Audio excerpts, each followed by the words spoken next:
In this video, I'm going to show you how to fix the issue where you're seeing a black screen when trying to play games. So whether you're on Windows 10 or Windows 11, I'm going to show you a couple of ways to go and solve this issue. Now the first step is to open up your Start menu. You can then search for Settings and click on this window here. Over on the left hand side, select Gaming and then click on the game mode. Now for the game mode, you want to make sure this is turned off and disabled, as sometimes this can actually cause the black screen error. If it's already turned off, you can also try turning this on, and once you've done that, you can check to see if it solves the issue. If it's still not working, head back over to the Start menu and click on Settings. In the left hand side, select Windows Update and then just go and press this Check for Updates button. If there's any updates available, you'll need to go and install these now, and then you can click on Advanced Options. You can then scroll down and click on Optional Updates, and also if there's any updates here, you'll need to go and install these. So you can see that I have some Windows updates and also some driver updates as well,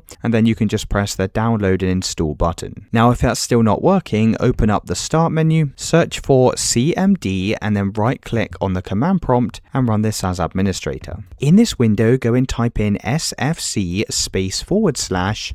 now and then press enter. This is going to scan your computer for any potential damaged or corrupted files, and you'll just need to wait for the verification to get to 100%. And once you've done that, once again check to see if the black screen is now fixed. If it's still not working, there is one final solution. So what you'll need to do is go and press the Control key, the Windows key, the Shift key, and also the letter B on your keyboard all at the same time. Now this is going to refresh your graphic drivers, and once you've done this, your black screen issue should now be fixed.